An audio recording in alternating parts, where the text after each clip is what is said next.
이 시간 하나님께서 우리에게 주시는 말씀은 고린도후서 4장 7절에서 11절 말씀입니다. 고린도후서 4장 7절에서 11절 말씀.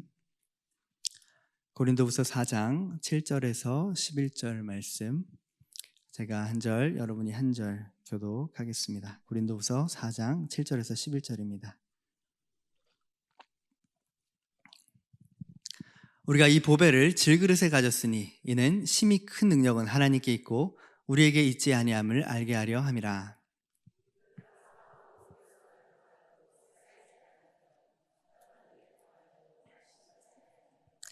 박해를 받아도 버림받지 아니하며 거꾸로 뜨림을 당하여도 망하지 아니하고.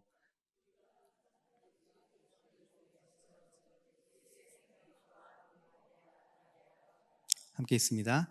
우리 살아있는 자가 항상 예수를 위하여 죽음에 넘겨짐은 예수의 생명이 또한 우리 죽을 육체에 나타내게 하려 함이라. 아멘. 아멘. 네, 오늘 당신의 보화는 무엇입니까? 라는 제목으로 말씀을 나누고자 합니다. 여러분, 세상에서 가장 비싼 보석이 무엇인지 아십니까? 네, 화면에 보이시는 것처럼 호프 다이아몬드라는 보석인데요. 이 보석의 가격이 2억 5천만 달러, 약 3천억 원입니다. 단가로 가장 비싼, 세계에서 가장 비싼 보석인데요. 네, 이게 실제 크기가 어느 정도냐면 길이가 25cm, 너비가 21cm, 깊이가 12cm입니다. 그러니까 다이아몬드가 이 정도 되는 거예요. 네. 45캐럿. 네. 이 다이아몬드가 지금 현재 어디에 있냐면 워싱턴 DC의 스미소니언 박물관에 지금 기증돼서 거기 전시가 되어 있는데요. 이 다이아몬드가 처음 발견된 것은 인도 골콘다 지역에서 1666년에 발견이 됐는데요. 이 이름은 호프 다이아몬드인데 이 이름과는 달리 이 저주받은 다이아몬드다라는 그런 악명이 높은 다이아몬드입니다. 왜냐하면 이 다이아몬드를 소유했던 사람들이 하나같이 비극적인 결말을 맞이했기 때문입니다. 1668년에 다이아몬드를 구입한 루이 14세, 프랑스의 왕 루이 14세가 이 다이아몬드를 한번 착용을 하고 천연두로 사망을 했고요. 그것을 이어받은 루이 16세와 마리 앙뚜아네트가 프랑스 혁명 때 단두대에서 처형을 당했습니다. 그리고 이 혁명 중에 이 다이아몬드가 사라졌다가 1792년도에 영국에서 다시 등장을 하게 되었는데요. 1839년도에 이 다이아몬드를 구입한 은행가 헨리 호프가 몇 년 뒤에 파산을 하게 됩니다. 그 이후에도 이 다이아몬드를 보유했던 수많은 사람들이 굉장히 비참한 최후를 맞이하게 되면서 이 다이아몬드가 두려움의 대상이 되었습니다. 그러다가 이 마지막 저주를 끊은 사람이 누구였냐면 20세기의 유명한 보석상 헨리 윈스턴이라는 사람이 이 보석을 1949년도에 구매한 다음에 이 다이아몬드의 내력에 대해서 쭉 들으면서 이 비극을 막아야 되겠다 생각을 하고 워싱턴 DC의 스미스소니언 박물관에 이 보석을 영구 기증하면서 현재에 이르게 됐는데요. 이것을 기증한 이 윈스턴도 그 보석상의 강도를 맞아서 한 1,100억 원 정도의 손실이 났다 그래요. 그만큼 굉장히 이상한 내력을 가진 이 다이아몬드입니다. 갑자기 세상에서 가장 비싼 3천억짜리 다이아몬드 얘기를 하니까 현실감이 전혀 없으시죠? 저게 나랑 무슨 상관인가? 왜 갑자기 보석인가? 이런 생각을 하시겠는데요.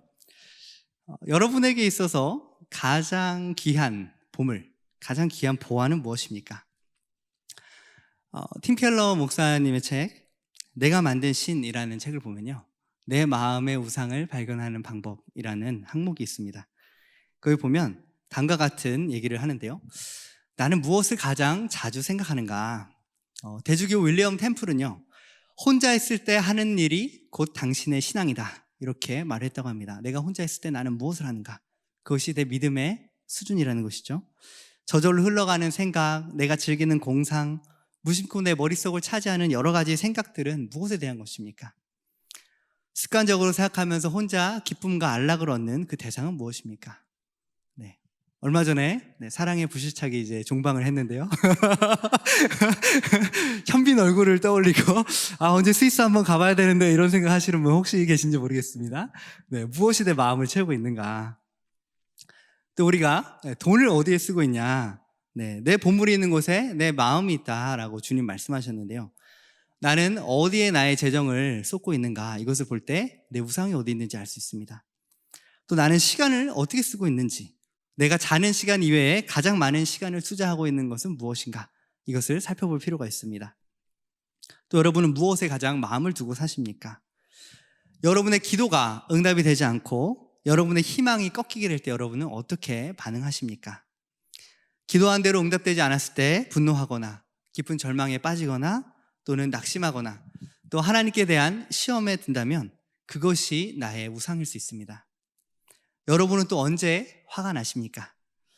여러분에게 정말 중요한 것은 무엇입니까? 어떤 수술을 써서라도 이것만큼은 얻어야 되겠다 생각하고 계신 것이 있습니까?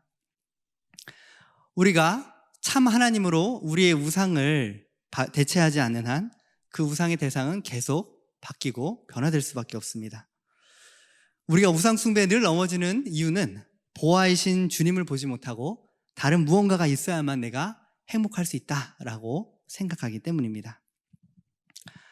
여러분은 정말로 예수님이 가장 좋으십니까? 예수님이 여러분 안에 계시다라는 것을 정말 믿으십니까? 제가 얼마 전에 저희 집에서 우리 둘째 19개월인데요. 하리한테 질문을 했어요. 녹음을 해야 하는데요. 잠깐 들어보겠습니다. 엄마 제일 좋지? 예수님, 어? 예수님, 예수님이 제일 좋아?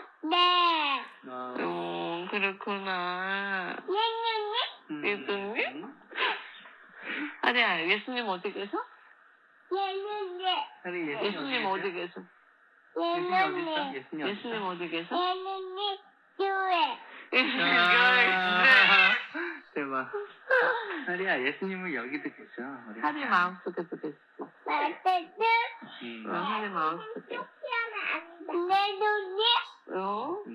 예수님, 예수님 제일 좋아.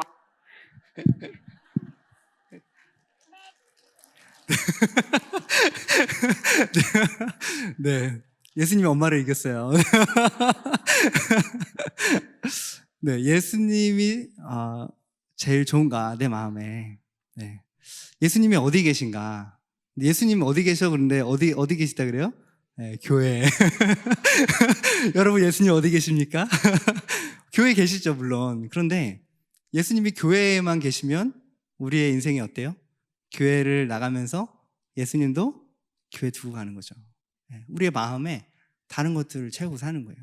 내 안에 예수님 계시다는 거 우리가 잊고 살 때가 너무 많다는 것이죠. 여러분 정말 예수님이 여러분의 가장 귀한 보아이십니까? 여러분의 목에 지금 3천억짜리 이 호프 다이아몬드 목걸이가 걸려있다라고 한번 상상을 해보세요. 갑자기 막 목이 무거워지죠. 45kg짜리 다이아몬드 목걸이가 내 목에 걸려있다. 3천억짜리다. 그런데 이 3천억짜리 호프 다이아몬드보다 더 값진 보아이신 예수님이 내 안에 계신데 우리 마음에 어때요? 감동이 없어요. 아무 감흥이 없어요. 왜 그렇습니까? 우리가 머리로만 지식적으로만 알고 있기 때문이죠.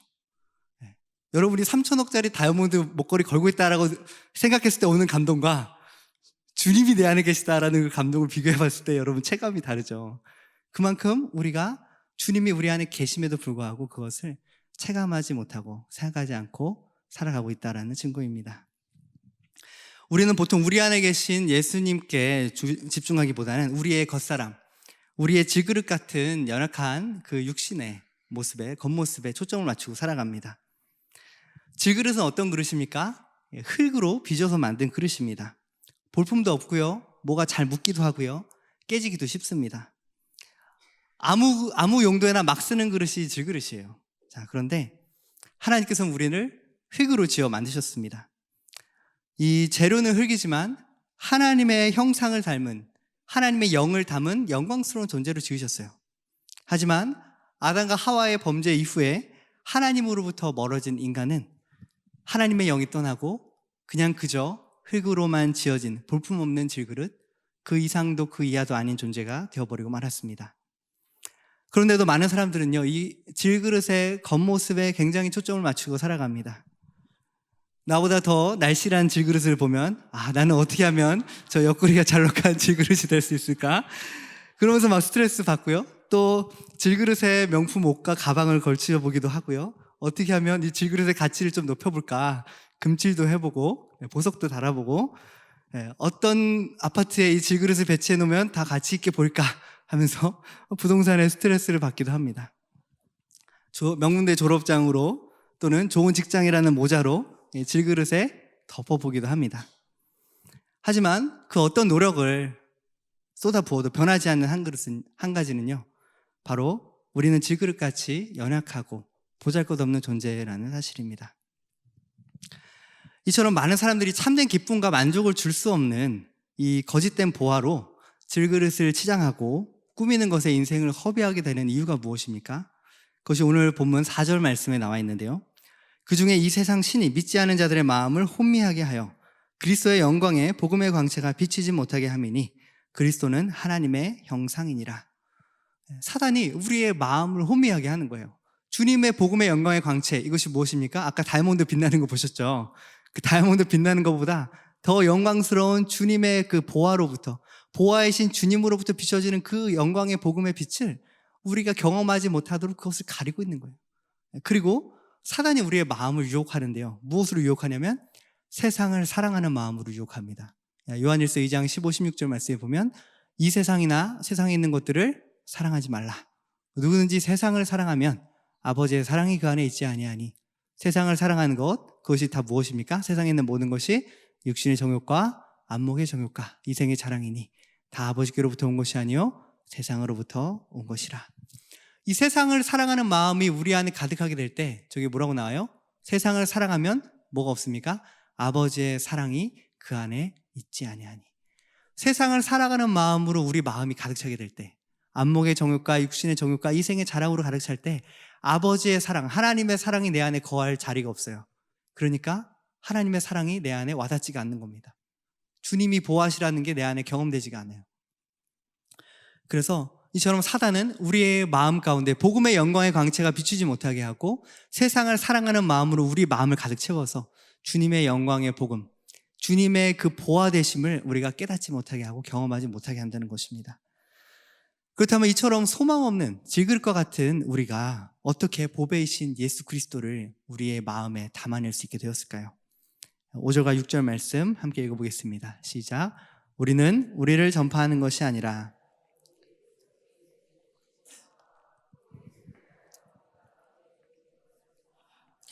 어두운 데에 빛이 비치라 말씀하셨던 그 하나님께서 예수 그리스도의 얼굴에 있는 하나님의 영광을 아는 빛을 우리 마음에 비추셨느니라. 아멘. 예수님을 주인으로 섬기고 또 예수 그리스도를 위하여 우리의 종이 되어준 사람들이 있습니다. 기꺼이 복음의 종이 되고 사람들을 섬기기 위해서 자기의 생명을 내어주는 종이 되어서 복음을 전하여준 선교사님들이 계셨고 또 복음의 증인들이 계셨고 믿음의 선조들이 계셨고 또는 부모님 또는 친구 또는 자녀, 지인을 통하여서 우리에게 이 복음이 전달되어졌기 때문입니다. 그리고 무엇보다 하나님께서 이 예수 그리스도의 얼굴에 있는 하나님의 영광을 아는 그 빛을 우리의 심령에 비추어 주셨기 때문에 우리가 그 은혜로 말미암아 믿음으로 구원을 받게 된 것입니다. 그렇다면 이 질그릇의 보화를 가진 사람의 특징이 무엇인가? 질그릇의 보화를 담은 사람은 어떻게 살게 되는가? 이것을 세 가지로 한번 살펴보겠습니다. 먼저는 질그릇의 보배를 가진 사람은요, 자신이 질그릇임을 인정합니다. 우리 한번 이렇게 외쳐보겠습니다. 나는 질그릇입니다. 네, 나는 질그릇입니다. 네. 여러분, 세상에서 가장 어리석은 것이 바로 값비싼 보석을 질그릇 안에 감추어 두고 질그릇 겉에를 표장하는 것, 질그릇 겉에를 요란하게 꾸미는 것, 이것이 사실 가장 어리석은 일입니다. 그죠? 내 안에 보화가 있는데, 그러면 그 보화의 내 질그릇의 가치가 높아질 수 있는 방법은 무엇입니까? 그 보화를 보여줘야죠. 우리가 질그릇을 치장한다는 거예요. 그래서 질그릇끼리 비교하고 질그릇끼리 열등감 갖고 질그릇끼리 작년에 누가 작년에 구입한 아파트는 벌써 1억이 올랐다는데 왜 내가 판 아파트는 팔고 나니까 오르냐 막 이러면서 막 스트레스 받고 네, 우리가 열등감에 왜 시달립니까? 비교하기 때문이에요. 질그릇끼리 비교하니까 막 열등감에 시달리는 거죠. 우리가 왜 낙심하게 됩니까? 나 정도면 꽤 괜찮은 그릇이라고 생각을 했는데 금그릇, 은그릇인 줄 알았는데 알고 보니까 질그릇이구나. 이게 깨닫게 될 때 우리는 낙심하게 됩니다. 나의 인격의 바닥이 드러나고 나의 죄성이 드러나고 나의 연약함이 직면될 때 우리는 스스로 굉장히 견디기 힘들어합니다. 내가 예수 믿은 지가 몇 년 차인데 지금 내가 아직도 이러고 있나 하면서 막 한숨을 푹푹 쉬죠. 그런데 괜찮습니다. 질그릇이어도 괜찮습니다. 왜냐하면 주님이 나를 질그릇으로 지으셨기 때문입니다. 평생 예수님과 동행하며 하나님 나라의 놀라운 사명을 감당했던 사도 바울이 인생 말년에 자기 자신에 대해서 이렇게 고백했습니다. 디모데전서 1장 15절인데요. 함께 읽어보겠습니다. 시작. 미쁘다 모든 사람이 받을 만한 이 말이요 그리스도 예수께서 죄인을 구원하시려고 세상에 임하셨다 하였도다. 죄인 중에 내가 괴순이라. 여러분 이게 무슨 말입니까? 내가 질그릇 중에서도 제일 많이 깨지고 볼품없고 쓸모없는 그릇입니다. 이런 고백이에요. 내가 죄인 중에 괴습니다. 내가 질그릇 중에 질그릇이고 가장 형편없는 자입니다. 사도 바울이 어떻게 이런 고백을 할 수 있었습니까? 그것은 7절 말씀처럼 우리가 이 보배를 질그릇에 가졌으니 이는 심히 큰 능력은 하나님께 있고 우리에게 있지 아니함을 알게 하려 함이라. 아멘. 바울은요 연약한 질그릇인 자신에게 집중하지 않았어요. 누구에게 집중했습니까?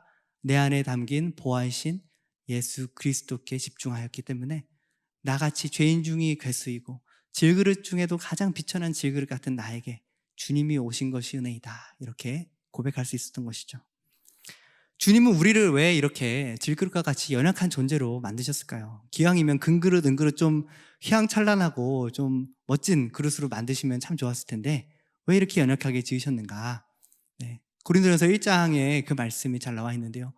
하나님께서 세상에 미련한 것들을 택하사 어떻게 하십니까? 지혜 있는 자들을 부끄럽게 하시고 약한 것들을 택하사 강한 것들을 부끄럽게 하시고 천한 것들을 택하사 천한 것들과 멸시받는 것과 없는 것을 택하사 있는 것들을 폐하려 하시나니 그 이유가 뭐예요? 이는 아무 육체도 하나님 앞에서 자랑하지 못하게 하려 함이라. 하나님 앞에서 아무도 내가 이만큼 잘났다라고 자랑하지 못하게 하시려고 우리로 하여금 연약한 자를 들어서 오히려 세상에 강하다고 하는 자들을 부끄럽게 하신다는 거죠. 30절부터 보시면 너희는 하나님께로부터 나서 그리스도 예수 안에 있고 예수는 하나님으로부터 나와서 우리에게 지혜와 의로움과 거룩함과 구원함이 되셨으니 31절에 기록된 바 어떻게 해야 돼요? 자랑하는 자는 주 안에서 자랑하라 함과 같게 함이라. 아멘. 우리를 질그릇으로 만드신 이유가 뭐예요? 누구만 자랑하게 하시려고? 우리 안에 보배이신 예수 그리스도만 자랑하게 하시려고 우리를 낮추시고 연약한 가운데 부르셨다라는 것입니다. 그렇죠? 아까 이 호프 다이아몬드가 질그릇 같은 우리 안에 있는데요. 우리가 질그릇을 호프 다이아몬드보다 더 화려하게 치장을 해버려요. 자, 그러면 무엇이 부각이 돼요? 와, 저 그릇 진짜 멋있다. 이렇게 되면 거기서부터 문제가 생기는 것이죠. 근데 주님께서는 우리를 낮추시고 연약한 가운데 부르신 것은 우리가 연약하기에 우리 안에 계신 주님이 더 밝히 빛나시기 때문입니다. 그래서 우리는 질그릇인데요. 그렇다고 여러분, 그래 나 질그릇이다. 어쩔래? 내가 질그릇이니까 네가 좀 참어. 막 이러면서 그런 태도로 여러분 대하시면 굉장히 곤란합니다. 내가 질그릇이니까 너 이제 내 질그릇 같은 성격 알지? 이러면서 네가 알아서 좀 참아줘. 이게 아닙니다. 질그릇이고 연약하고 부족하기 때문에 우리가 해야 되는 일이 있습니다. 그것은 바로 내 안에 계신 보화이신 예수 그리스도를 의지하는 것입니다. 우리는 질그릇 같은 자신이 아니라 보화이신 예수 그리스도를 바라보게 하시기 위해서 우리 주님이 하시는 일이 있어요. 그것은 바로 고난의 환경을 통해서 질그릇을 깨트리는 일을 주님이 하십니다. 질그릇이 깨져야 뭐가 보여요? 그 안에 계신 보아이신 그리스도가 드러나기 때문입니다. 그래서 두 번째 파트를 보시면 질그릇에 보배를 가진 사람은요, 질그릇을 깨트리시는 고난 때문에 낙심하지 않습니다. 우리가 인생을 살아가다 보면 어떻게 예수 믿는 나에게 이러한 일이 생길 수 있는가라고 질문하면서 낙심하는 경우들이 있습니다. 예를 들면 이런 거죠. 평생 예수 믿고 난 신앙생활 잘하면서 살아왔는데 어느 날 갑자기 암 선고를 받아요. 앞이 깜깜해집니다. 주님, 내가 도대체 뭘 잘못했습니까? 내가 주님 평생 이렇게 섬겼는데 어떻게 내가 이런 병에 걸릴 수 있습니까? 또는 자녀와 또 배우자의 형통한 삶을 위해 꾸준히 기도했는데 때로는 대학교 입학이, 때로는 취업이, 때로는 결혼이, 때로는 내가 기도하고 품었던 것들이 생각대로 풀려지지 않을 때가 있습니다. 또는 큰 사고나 어떤 고통의 상황으로 인해서 큰 어려움을 겪는 경우도 있습니다. 나름대로 난 주님 잘 믿고 살아왔다고 했는데 주님, 어떻게 내 삶에 이런 고난이 와야 합니까? 이런 고통을 내가 당해야 합니까? 이런 어려움을 내가 당해야 합니까? 주님, 나를 버리셨습니까? 아니면 주님 계신 거 맞습니까? 이런 질문과 원망이 올라올 때가 있습니다. 만약에 우리가 이해할 수 없는 고난을 받았다는 것이 우리가 버림받았다라는 증거라면 사도 바울은 이 세상에서 가장 버림받은 사람이었을 것입니다. 다음은 그가 받았던 고난의 목록들인데요. 보시면 23절부터 정말 처절합니다. 보세요. 수고를 넘치도록 하고 옥에 갇히기를 더하고 매도 수없이 맞고 여러 번 죽을 뻔하였으니 유대인들에게 40에서 하나 감함에 39대의 매를 태장을 5번을 맞고 3번 태장으로 맞고 1번 돌로 맞고 3번 파선하고 일주일을 깊은 바다에서 지냈고 여러 번 여행하면서 강의 위험과 강도의 위험과 동족의 위험과 이방인의 위험과 시내의 위험과 광야의 위험과 바다의 위험과 거짓 형제들의 위험을 당하고 수고하고 애쓰고 여러 번 자지 못하고 줄이고 목마르고 여러 번 굶고 춥고 헐벗었노라. 여러분, 사도 바울 굉장히 처절한 삶을 살았죠. 여러분, 사도 바울만큼 나 고난을 당했다 하시는 분 안 계시겠죠. 그런데 이 바울이 뭐라 그래요? 30절에 내가 부득불 자랑할진대 내가 약한 것을 자랑하리라. 그 다음 장을 넘겨보시면 고린도 후서 12장 7절에서 10절에 보면 또 바울이 이렇게 고백을 합니다. 내가 계시를 너무 많이 받아서 내가 자만하지 않게 하시려고 주님이 육체의 가시, 사탄의 사자를 주셨다. 육신적인 치명적인 질병이 있었다는 것을 말하는 것이겠죠. 이거를 좀 고쳐주십시오. 나를 치유해 주십시오. 바울이 3번을 간구했는데 주님이 뭐라고 응답하세요? 내 은혜가 내게 족하도다. 이는 내 능력이 약한 데서 온전하여 짐이라. 그러므로 도리어 크게 기뻐함으로 나의 여러 약한 것에 대해서 내가 자랑하리니 이는 그리스도의 능력이 내게 머물게 하려 함이라. 바울이 연약함을 자랑했던 이유가 무엇입니까? 내가 연약하기에 주님의 능력이 내 안에 있는 것이구나. 그러므로 내가 그리스도를 위하여 약한 것과 능력과 궁핍과 박해와 공고를 자랑하나니 이는 내가 약한 그때에 강함이라. 어떻게 사도 바울이 약한 그때에 강할 수 있습니까? 약하기 때문에 누구만 의지해요? 주님만 의지하는 거예요. 연약하기 때문에 예수님을 의지하지 않고는 도저히 살 수가 없는 것입니다. 주님을 바라보지 않고는 견딜 수가 없는 거예요. 그래서 내가 약하지만 나는 주님 안에서 강하다. 그렇게 고백한 것이죠. 고린도후서 1장 8절 9절 말씀에 보면 바울이요, 아시아에서 다 환난을 당했는데 얼만큼 힘들었냐면 힘에 겹도록 심한 고난을 당하여 살 소망까지 끊어지고 우리는 우리 자신이 사형 선고를 받은 줄 알았으니, 정말 죽고 싶을 만큼 괴롭고 힘든 그 고난의 환경이 있었다는 것이죠. 근데 그 이유가 뭐예요? 이는 우리로 자기를 의지하지 말고 오직 죽은 자를 다시 살리시는 하나님만 의지하게 하심이라. 이 극심한 고난과 사형 선고를 받는 것과 같은 그 비참한 그 두려운 순간 가운데 바울이 고백하는 게 무엇입니까? 죽은 자를 살리시는 하나님만 의지하게 하시기 위해서 주님이 이 또한 허락하셨구나, 이렇게 고백합니다. 주님께서는 우리가 약함을 통해 우리가 질그릇인 것을 직면하게 하시고 질그릇인 우리를 고난의 풀무 가운데로 인도하셔서 우리를 깨뜨리시고 연단하시고 우리 안에 계신 보아이신 예수 그리스도께만 집중하게 하십니다. 주님만을 의지하게 하시고 주님만을 드러내게 하시며 주님만을 자랑하는 자가 되게 하십니다. 그래서 이 질그릇의 보아이신 예수 그리스도를 마음에 품은 사람은 8절과 9절에 고백을 하게 되는데요, 우리가 사방으로 우겨싸움을 당하여도 쌓이지 아니하며 답답한 일을 당하여도 낙심하지 아니하며 박해를 받아도 버림받지 아니하며 거꾸로 뜨림을 당하여도 망하지 아니하며. 우리가 보호하신 주님을 우리 안에 담게 될 때 우겨싸움을 당하고 답답한 일을 당하고 박해를 받고 거꾸러뜨림을 당하여도 우리가 절망하거나 낙심하거나 무너지지 않는다라고 고백합니다.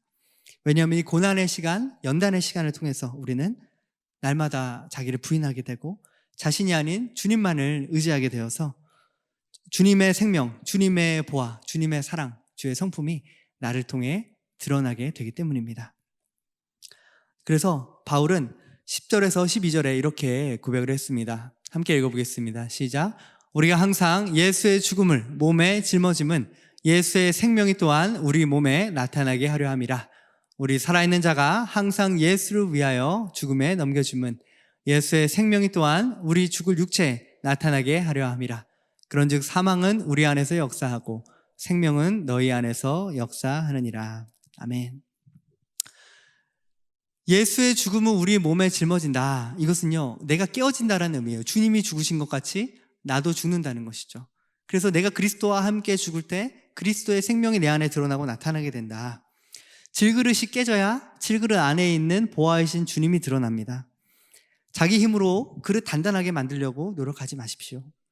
주님이 깨트리실 때 깨져야 주님의 살아계심이 내 삶을 통해 드러납니다. 우리가 죽어야 주님의 생명으로 다시 살게 되는 것이죠. 깨져야 내 안에 계신 보화가 드러나는 것입니다. 그래서 14절 말씀에 보면 주 예수를 다시 살리시니가 예수와 함께 우리도 다시 살리사 너희와 함께 그 앞에 서게 하실 줄을 아노라. 그러므로 우리가 낙심하지 아니하노니 우리 겉사람은 낡아지나 우리의 속사람은 날로 새로워지는도다. 우리의 겉사람은 날마다 낡아져요. 주름도 생기고 금독하고 점점 연약해집니다. 하지만 우리가 거기에 낙심하지 않을 수 있는 이유는 무엇입니까? 우리의 속사람, 우리 안에 계신 보화이신 예수 그리스도는 우리를 날마다 그리스도 안에서 새로운 피조물을 삼으시고 우리를 날마다 주의 형상으로 주님의 성품을 사랑을 드러내는 자로 변화시키시기 때문입니다. 이 진정한 보화이신 예수님을 발견한 사도 바울이 이렇게 고백을 했습니다. 빌립보서 3장 7절 8절에 보면 전에 자신의 유익으로 여기던 것들을 그리스도를 위하여 다 해로 여길 뿐더러 모든 것을 해로 여김은 주 예수 그리스도를 아는 지식이 가장 고상하기 때문이라. 보화이신 주님을 아는 게 너무 좋아서 내가 전에 자랑하던 것들은 내가 다 배설물처럼 똥처럼 버렸다. 주님과 비교했을 때 이게 비교가 되지가 않는 거예요. 그것이 너무 귀한 거예요. 그래서 주님을 알기에 내가 전에 내 자랑으로 여기고 내 스펙으로 여기고 내 자랑거리로 여기던 것들을 내가 다 배설물처럼 버리게 되었다. 이렇게 고백합니다. 우리를 깨트리시고 연단하시고 주님의 나라를 이 땅에 이루어 가시기 위해서 우리에게 주시는 그 고난, 그리고 그 고난 이후에 우리가 받을 영광은 그 고난과는 비교할 수 없다라고 주님께서는 바울의 고백을 통해 우리에게 말씀해 주십니다. 고린도후서 4장 17절, 18절 말씀을 보면 우리가 잠시 받는 환난에 경한 것이 지극히 크고 영원한 영광에 중한 것을 우리에게 이루게 함이니 우리가 주목하는 것은 보이는 것이 아니요 보이지 아니하는 것이니 보이는 것은 잠깐이요 보이지 않는 것은 영원함이라. 또 로마서 8장 17절 18절에 보면 우리가 자녀이면 하나님의 상속자인데요 그리스도와 함께한 상속자, 그리스도와 받을 몫이 동일한 상속자라는 거죠. 그런데 우리가 주님과 함께 영광을 받기 위해 모두 받아야 돼요? 고난도 함께 받아야 할 것이니라. 그런데 뭐라고 말씀합니까? 현재의 고난은 장차 우리에게 나타날 영광과는 비교할 수가 없다. 이렇게 고백합니다. 우리가 받는 고난, 우리가 받는 역경, 우리가 받는 나를 깨트리시기 위해서 하나님 허락하신 여러 가지 그러한 고난의 시간들, 그것은요 장차 우리가 받게 될 영광과 비교했을 때는 비교할 수 없는 그러한 은혜라는 것이죠. 그래서 우리를 주님께서 깨뜨리시고 보아이신 주님을 의지하게 하시기 위해서 주님께서 우리의 삶에 여러 가지 환경을 배열하시는구나 알 수 있습니다. 마지막으로 이 질그릇의 보화를 가진 사람은 보아이신 주님으로 섬기는 삶을 삽니다. 주님으로 섬긴다는 게 무엇인가? 5절 말씀에 보면 우리는 우리를 전파하는 것이 아니라 오직 그리스도 예수의 주되신 것과 또 예수를 위하여 우리가 너희의 종된 것을 전파함이라. 우리가 보아이신 예수님을 주님으로 섬기는 방법 한 가지인데요, 그것은 예수님을 내 삶의 주인 삼고 예수님을 위하여 내가 다른 사람들의 종이 되는 것입니다. 이것이 우리가 주님을 섬기는 길이고 보아이신 주님을 드러내는 방법입니다. 예수님께서도 뭐라 말씀하셨습니까? 인자가 온 것은 섬김을 받으려 함이 아니요 도리어 섬기려 하고 자기 목숨을 많은 사람의 대속물로 주려 하려 함이라. 자기 생명을 많은 사람의 대속물로 주셨기 때문에 우리가 그 생명의 혜택을 받게 됐죠. 우리가 주님의 사랑을 어떻게 전할 수 있습니까? 예수님을 내 삶의 주인으로 삼고 내가 모든 사람의 종이 되기로 결단할 때 나를 통해서 주님의 사랑이 흘러가는 겁니다. 내가 종이 되는 게 뭐예요? 질그릇이 깨지는 겁니다. 내가 양보하고 내가 져주고 내가 포기하고 내가 맞춰주는 것, 그게 바로 질그릇이 깨어지고 내 안에 계신 보호하신 주님이 드러나는 거예요. 내가 종으로 섬길 때 나를 통해 주님의 사랑이 그 사람에게 흘러갑니다.